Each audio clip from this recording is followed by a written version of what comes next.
What if I told you some spirits never left their graves, and tonight they might be watching you? If you love ghost stories, hit subscribe, tap like, and share this video so we can bring you even more terrifying tales.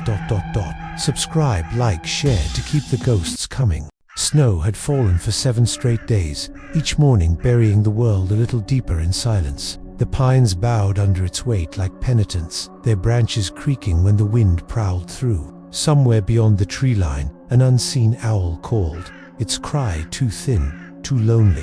Elias Harrow stood in the doorway of the cabin and stared at the white world spreading endlessly before him.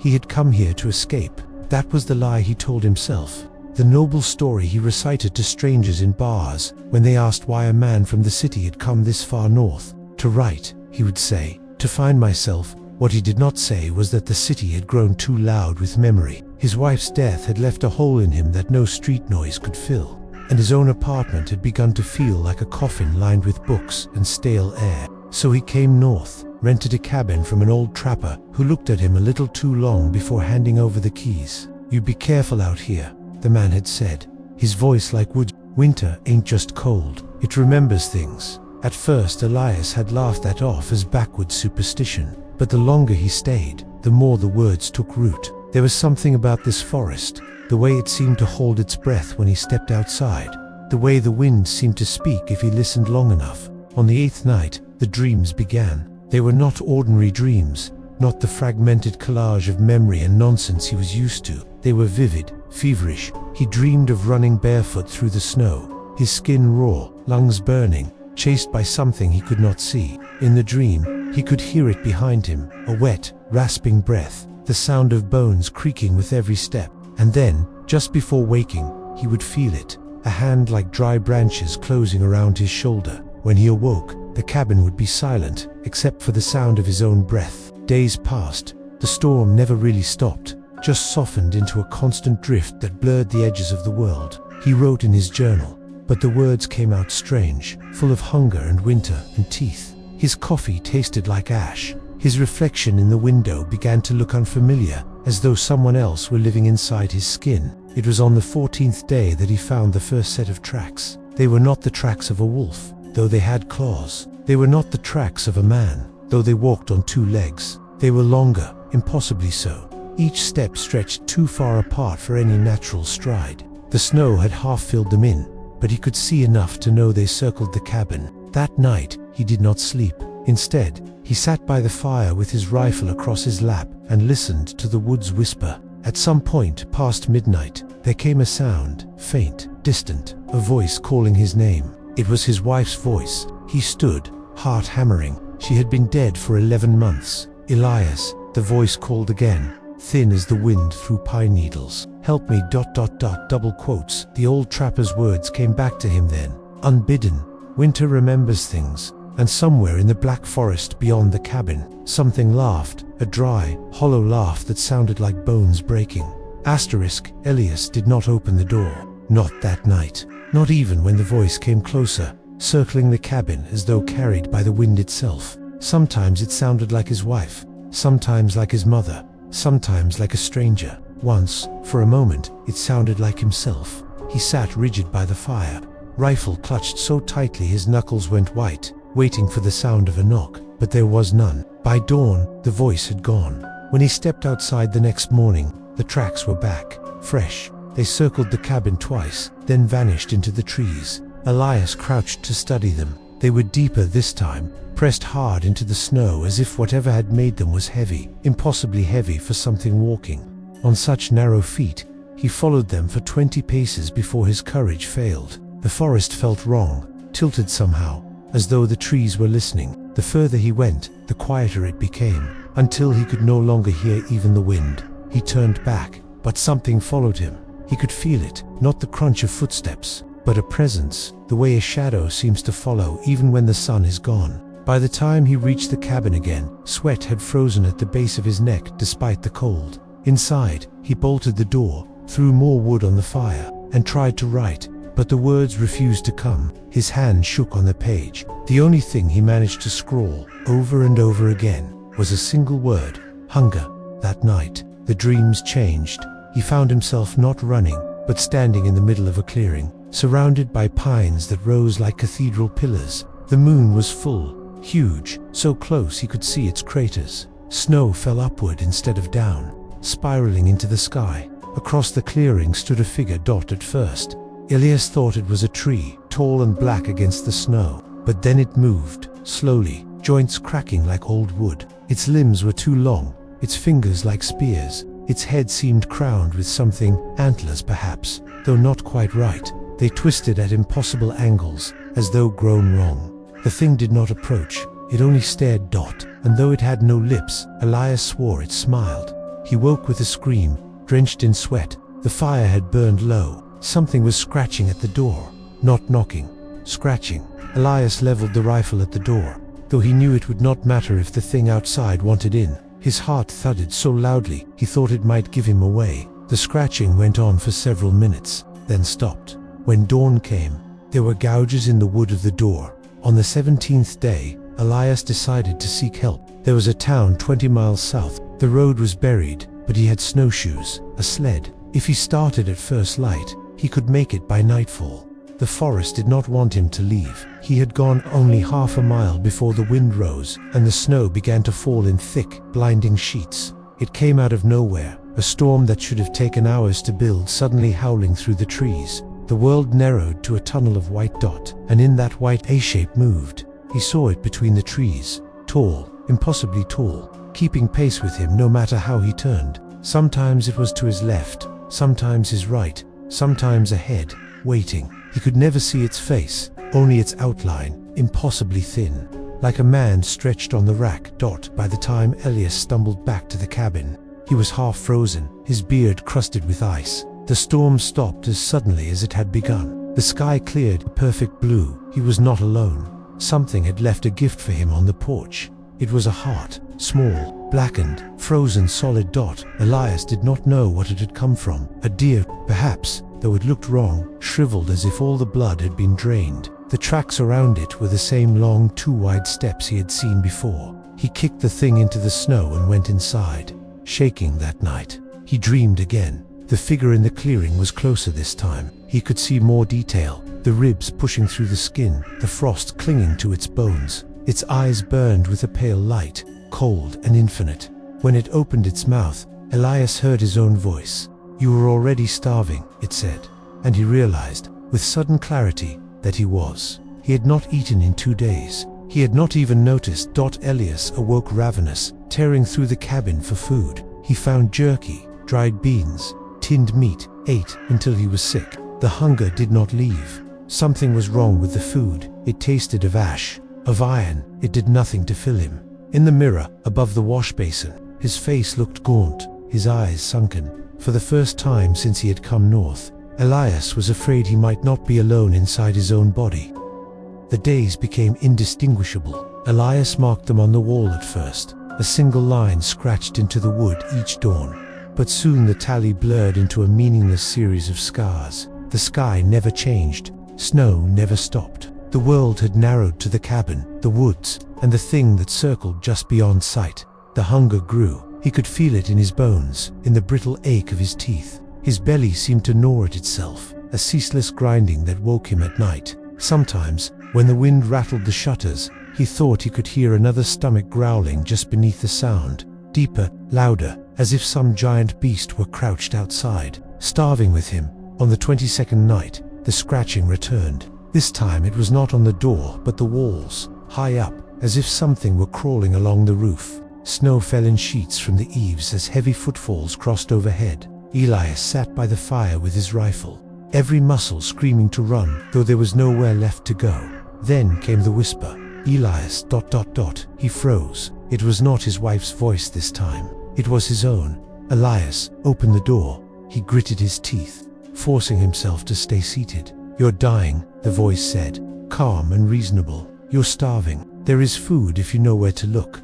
Elias shouted for it to stop, to leave him alone. The whisper became laughter, dry as dead leaves. By morning, the tracks outside were different, no longer a simple circle around the cabin.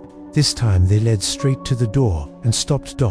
Elias could no longer bear the silence. He needed to hear another human voice. With shaking hands, he dug out the radio he had brought for emergencies. The batteries were half drained, but still functional. He turned the dial, searching for a frequency. Any frequency. Static. Then, faintly, a voice crackling through the white noise. Low. Anyone hear me? Storm took the road. Not safe. Double quotes. Elias leaned closer, heart pounding. Hello, this is Elias Harrow. I'm at the north cabin past Devil's Lake. Can you hear me? More static. Then, clearer. Leave.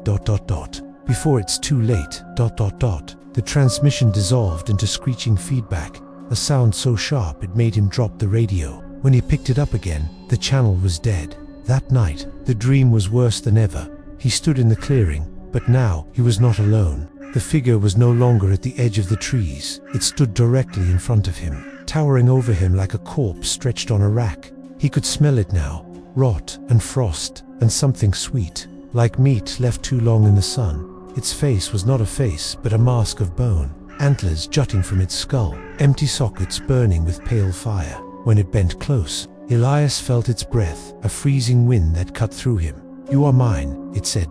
And when Elias looked down, he saw his own hands soaked in blood. A body lay at his feet, its face gnawed away. He woke screaming, clutching the rifle. The fire was out. The cabin was so cold his breath came in clouds. There was something lying on the floor. At first he thought it was a trick of the shadows, but when he lit the lamp, he saw it clearly. A dead fox, throat torn out, its tiny body frozen stiff. Elias backed into the corner, gagging. How had it gotten in? The windows were locked, the door barred, and yet there it was. A gift left for him like the blackened heart days before. He dragged the fox outside and threw it into the snow. But when he turned back, something was written on the door, clawed into the wood, deep enough to splinter it. Hunger is your name. By the 30th day, Elias had begun talking to himself just to hear a voice. He read aloud from his journals, from old books he found on the cabin shelves, anything to keep the silence at bay. But the words began to change as he spoke them. Passages he knew by heart came out wrong, twisted into something darker. When he tried to recite a prayer, the syllables stuck in his throat, turned to sounds he did not know. And sometimes, when he stopped speaking, another voice would finish the sentence for him. The storm returned, fiercer than before. Snow slammed against the windows like fists. The wind howled until the cabin shook on its foundations. Elias stuffed rags into the gaps beneath the door, terrified the thing outside would slip in like smoke. When the wind finally died, he stepped outside into a world transformed. The tracks were everywhere, dozens of them, circling, crossing, leading to and from the trees in a mad pattern. Whatever had made them had walked all night. At the edge of the clearing stood something new, a totem. It was made of bones, lashed together with strips of rawhide, crowned with a stag's skull. The eye sockets had been filled with black stones that gleamed like wet obsidian.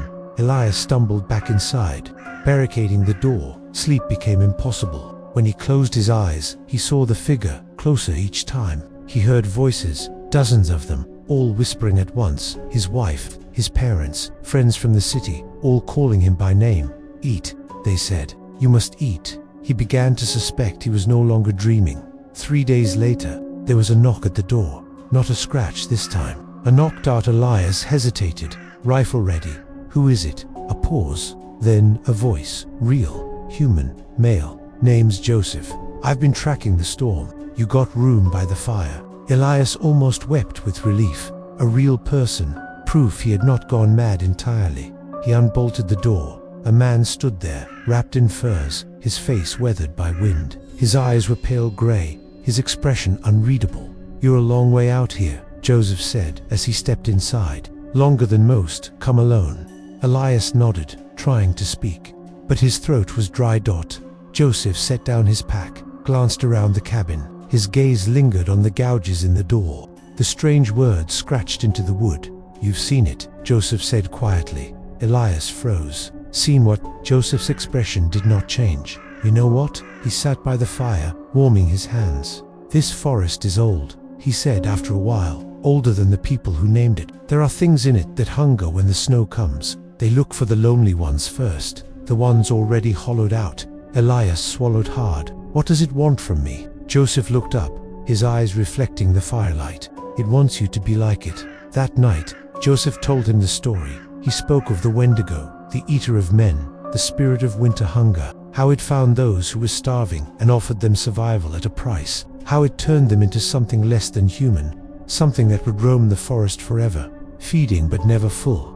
They're not just stories, Joseph said. Sometimes a man gives in, sometimes he takes the bargain, and once he does, there's no going back. Elias shuddered. Then how do you stop it? Joseph's face was unreadable. You don't, you run, or you burn everything down. When Elias woke the next morning, Joseph was gone. No sign of his tracks in the snow. No sign he had ever been there at all. But the totem outside the cabin had been moved closer to the door. And this time, the black stones in its sockets seemed to be watching him. Elias could no longer tell whether he was awake. The cabin smelled of iron and wood smoke, and something else, something sweet and cloying that made his stomach twist. He tried to eat, but the food tasted wrong, like ash in his mouth. The hunger had become unbearable. His hands trembled constantly, and sometimes he caught himself staring at his own fingers as though they were meat. The totem outside had grown taut. Every morning it seemed taller, as if more bones had been added during the night. Now feathers hung from it, black as soot, fluttering even when there was no wind. Elias considered burning it, but each time he stepped outside, something in him recoiled from getting too close. He'd begun hearing footsteps inside the cabin. At first, they came only at night, slow, deliberate creaks across the floorboards, always just out of sight, but now they came in daylight too. He would turn, certain someone was behind him, and see nothing. The footsteps would stop when he moved, then resume the moment he sat down. On the 35th day, Elias caught his reflection moving on its own. He had been washing his face in the basin when he saw it, his reflection lifting its head a second too late. Smiling though he was not, he stumbled back, knocking over the basin. The water froze instantly on the floor.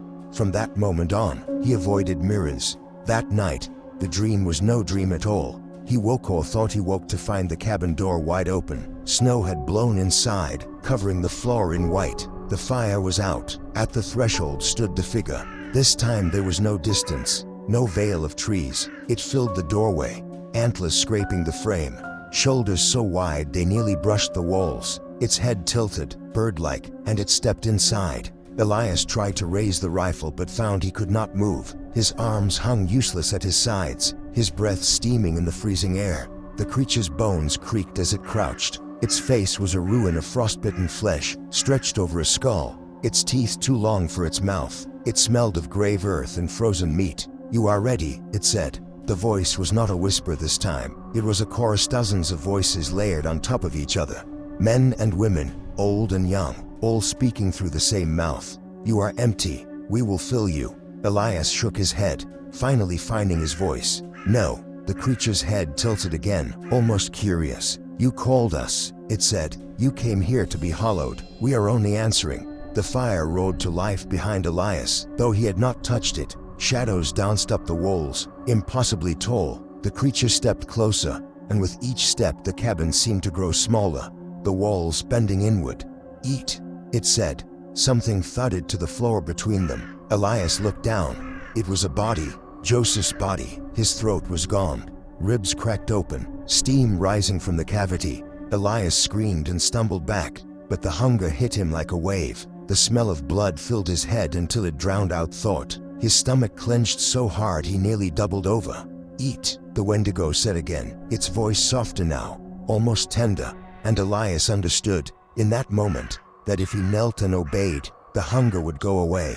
He ran instead. He grabbed the rifle and fled into the storm, snow lashing his face, wind howling like laughter behind him. The forest swallowed him whole. The trees twisted in the darkness, their shapes wrong, their trunks leaning toward him as though whispering secrets. Shadows flitted between them, thin, elongated shapes that moved too fast to be seen clearly. Everywhere he turned, he heard footsteps keeping pace with him. Once, he looked back and saw them, figures walking just beyond the edge of the clearing, pale and skeletal, their eyes glowing faintly. There were dozens of them. "Join us," they whispered in unison. Hours passed, maybe minutes. Time had lost its shape. Elias's lungs burned, his legs numb. He stumbled into a clearing and fell to his knees. The totems were here too, dozens of them, standing in a rough circle. bone crowns glinting in the moonlight. In the center of the circle stood the Wendigo. It was taller now, impossibly tall, its head nearly brushing the treetops. Its ribs were a cage of ice, its heart a black knot of frost. "You cannot run," it said. "You are already ours." The wind died. The forest fell silent. Elias dropped the rifle. His hands no longer felt like his own. He could feel something moving beneath his skin, cold and restless, crawling through his veins like ice water. He opened his mouth to scream, but what came out was a laugh. The Wendigo stepped closer, placing a clawed hand against his chest. Elias felt his heartbeat slow, then stop. For a moment, the world went utterly still. Then came the visions. He saw himself walking through the woods, on legs not his own. His body stretched, twisted, bones jutting through skin. He saw himself hunting not deer or moose but men trappers, travelers, anyone who wandered too far from home. He saw centuries pass, winters rising and falling, his hunger never ending. "This is what you are," the voices said. "This is what you have always been." The vision ended as suddenly as it had begun. Elias collapsed in the snow, gasping. When he looked up, the Wendigo was gone. The clearing was empty, but the hunger remained. Elias staggered back to the cabin, though he could not remember how. His clothes were torn, his hands covered in blood. He did not know if it was his own. Inside, the fire still burned, though he had left it cold. The body of Joseph was gone, but something else had been left in its place. A mirror. He looked into it. The reflection smiled. Outside, the wind began to howl again. The totem stood only feet from the door now, so close its shadow fell across the threshold. Elias sat by the fire, staring at the flames, and felt the hunger gnaw at him until tears ran down his face. When the scratching came again, he did not bar the door, he only waited. The storm lasted 3 days. Elias did not sleep. He sat by the fire, staring at the door, waiting for it to open. Sometimes he thought he heard voices outside, whispering just beyond the walls. Sometimes he saw shapes moving through the snow, but nothing came in. On the 4th morning, the sky cleared. The world outside was white and silent. The forest looked like it had been remade overnight. Every branch coated in frost, every shadow razor-sharp dot. Elias opened the door and stepped out barefoot. The snow did not bite. His skin felt numb, almost distant, as if his body belonged to someone else. The totem was gone. In its place, a trail of prints led into the trees, long, deep, inhuman prints. He followed them. Hours passed, but Elias felt no fatigue. Hunger drove him forward, gnawing at him from the inside. It was no longer a dull ache, but something sharper, like teeth in his belly. He no longer feared it. It felt natural now, like breathing. The forest grew darker as he walked. Though the sun had not set, the trees leaned inward, their branches creaking as though they were speaking to one another. Ravens followed him from above, black specks against the gray sky. The trail led him to a frozen lake. At its center stood a figure. Joseph. He was whole again, smiling faintly, though his eyes were wrung pale and glowing like moonlight. "You left me," Elias said. His voice sounded strange, deeper somehow. Joseph tilted his head. "I was never yours to leave," he said. "You were always meant to walk alone." Elias stepped onto the ice. It did not crack under his weight. "You have a choice," Joseph said. Elias laughed bitterly. "There's no choice. There never was." "There is always a choice," Joseph said. He gestured to the edge of the lake, where 2 shapes now stood. One was the Wendigo, the other was Elias himself, or rather, what Elias used to be, thin, shivering, human. His own eyes stared back at him, hollow and afraid. "Choose," Joseph said. The human Elias reached out a hand. "You can still come back," he said. His voice was weak, desperate. The Wendigo said nothing, but its presence filled the air like a weight. The hunger in Elias surged, sharp enough to make him double over.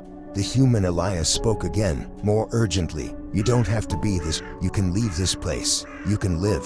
The Wendigo's shadow stretched across the ice, touching Elias's feet.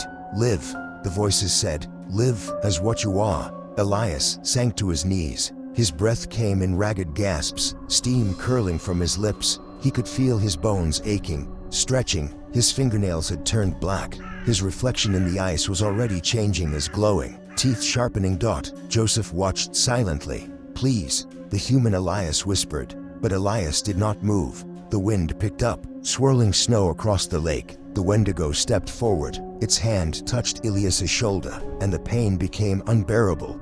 Every bone in his body cracking, reshaping. He screamed until his voice broke. When the snow cleared, only one Ilias remained standing. Winter lasted longer that year. Hunters disappeared. Villagers whispered about tracks in the snow, too large to belong to any animal, about shadows seen at the tree line, about strange laughter in the night. They said the Wendigo was awake again. In the cabin, the fire never went out. A mirror hung above the hearth, cracked down the center. Sometimes, if you looked long enough, you could see a face staring back, hollow-eyed, but smiling. The totem had returned, taller than before, its antlers scraping the roof. And at night, if you passed by, you could see a figure inside the cabin, sitting very still by the fire, waiting. For what? No one knew. One spring morning, a traveler came through the valley. He never reached his destination. All they found was his camp empty, torn apart, the snow around it stained dark, and new prints leading back into the forest. The hunger had only just begun.